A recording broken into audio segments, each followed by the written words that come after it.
Over 20 Filipinos working at a cruise ship docked in Norfolk, Virginia, have been deported for allegedly engaging in child pornography. But the workers said they were forced to admit to a crime without any evidence. In a joint statement, the Filipino Workers Center and the NAACP Virginia State Conference accused U.S. Customs and Border Protection of forcibly removing 21 OFWs at Carnival Sunshine Cruise Line.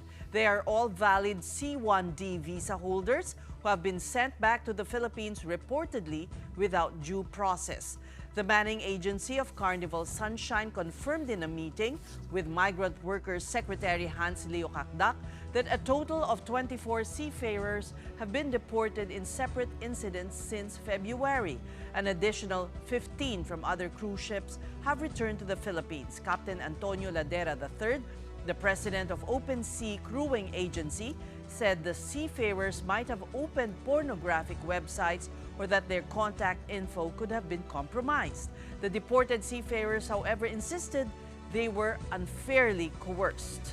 Secretary Cacdac wrote on X this Monday that the DMW will be talking to the seafarers to provide them assistance.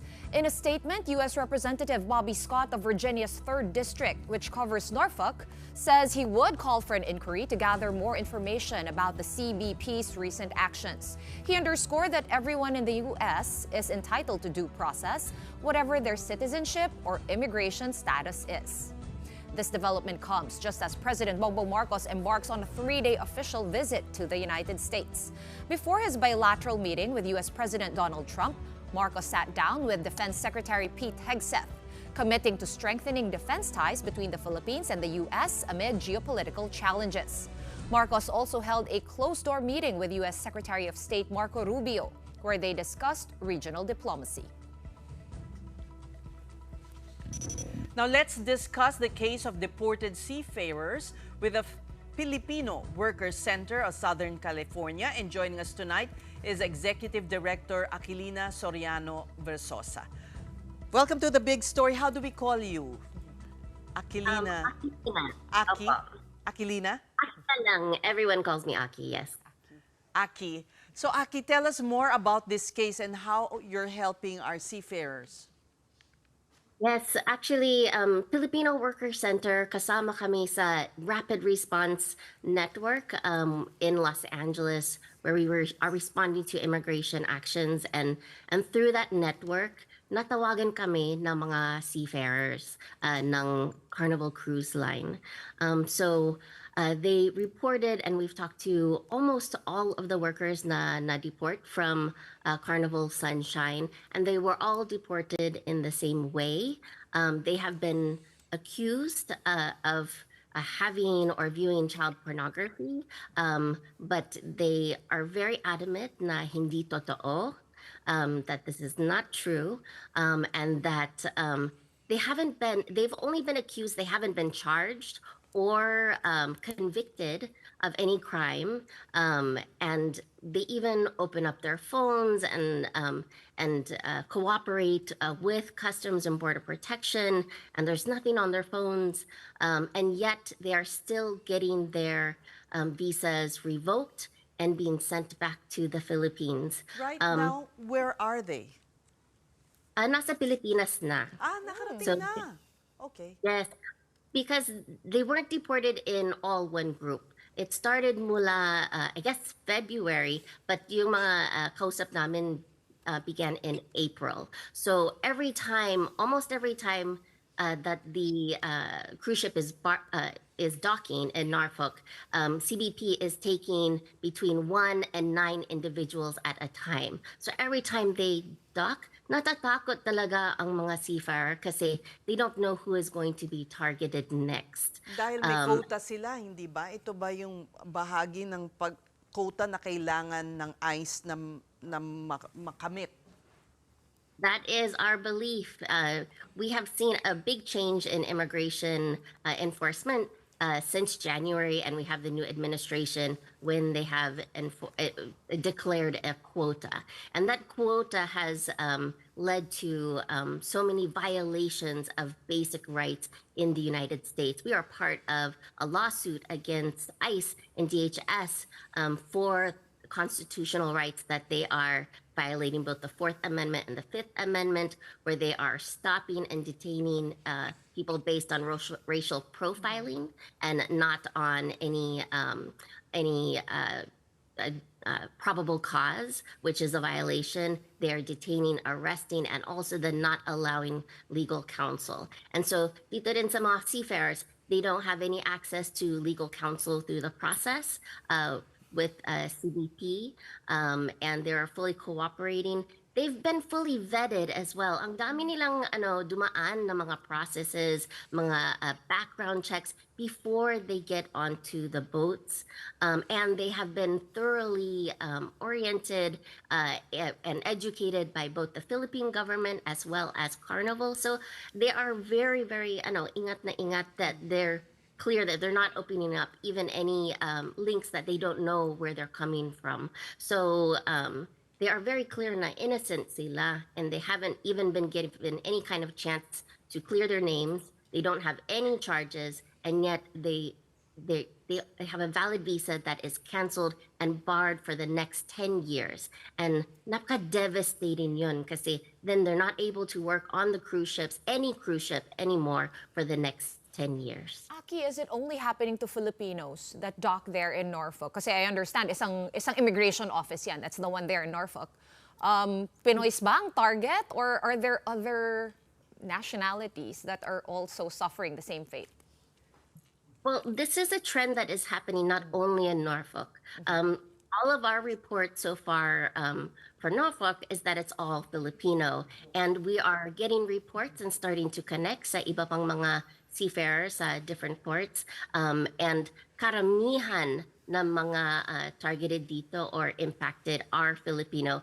But there are reports of others as well from other countries, like from India, from a Latin American country. So it's not only, but we also have seen the trend na it's all lower ranking positions, mga housekeepers, mga chef, mga galley attendant that are being questioned and deported. We, like in Carnival Sunshine, none of the managers or supervisors are being deported. So, Aki, what would you like to see from the Philippine government as you fight this case? Well, we would like them to stand up for the rights of these Filipino seafarers and not be hands off just because there are charges of child pornography, because they have rights and they have the right to due process and to be able to clear their name. In the past, there have been cases na totoo, but in these cases, they are charged and prosecuted, and they serve time for a very this is an important issue to tackle. But that is not what's happening with all of the seafarers. We have reports of 80 Filipino seafarers in Florida, that the same thing has happened. Another group of about 20 from Royal Caribbean have reached out to us, as well as this happening in the Great Lakes. So it's really a trend that's happening, and we want the Philippine government to fully investigate and to advocate for their rights, that they should be one, if there is suspicion, that they go through a process where they have due process. Are you making any headway, though, with representations made with Philippine government officials based in the U.S., like our embassy, the consulate? Well, since we had the press conference on Sunday in Virginia, there has been movement. So there are workers in the Philippines who have been directly contacted by the new Office of Migrant Workers.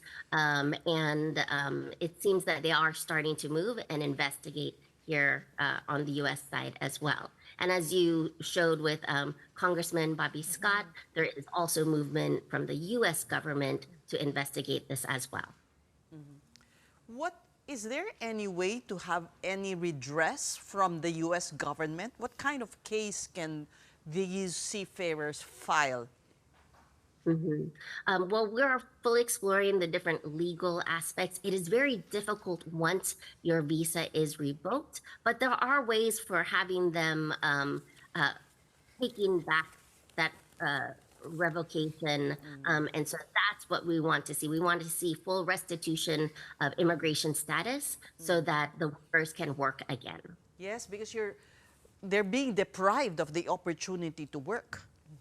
That's right. And they've invested a lot. They've spent a lot of money and invested a lot in trainings and certifications and background checks to be able to get these jobs. And so now they're being put into financial dire straits by being so abruptly and unfairly, unjustly deported.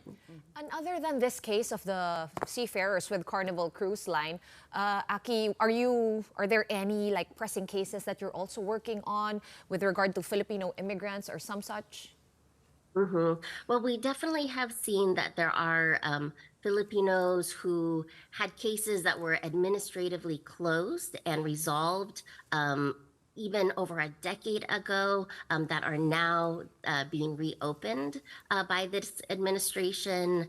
And there are individuals who are complying, going into check-ins with immigration as they're supposed to, and then being picked up outside of courthouses, as well as, with these sweeping raids in Los Angeles. Filipinos were very scared because we even saw ICE outside of Seafood City markets. Or even church, I understand. Even churches, yes, and outside of schools who are having graduations. So it's really affected all of our communities here in Los Angeles. Well, Aki, on deportation, U.S. ambassador or Philippine ambassador to the U.S., Babe Romualdez, did say already that the Philippine government is willing to accept Filipinos who will be facing immigration charges. And it's good because they won't be sent to a third country anymore. How is the Filipino-American community reacting to that? Well, it is one relief because that is a big worry that they could be sent to third countries. However, it doesn't totally allay their fears because even if there is a willing country, we can't predict what this administration and ICE and the Department of Homeland Security are doing. So many of the things that they're doing are just inhumane. Even the detention conditions are inhumane. A lot of times we're seeing they're overcrowded. People don't have their own beds. They go for long times without sufficient food and water or access to medical care. We've had an individual farm worker that's recently passed away in the Adelanto Immigration Center, and people are, being subject to it would be considered torture in other situations where they're cranking up the air conditioning very high, so it's very hard for them to sleep, waking them up in the middle of the night. So being detained and deported is really everyone is very afraid of it, and even legal permanent residents and citizens are being caught up in these raids. And with that, we thank you for your time. That was Filipino Workers Center of Southern California Executive Director Aquilina Soriano Versoza. Maraming salamat.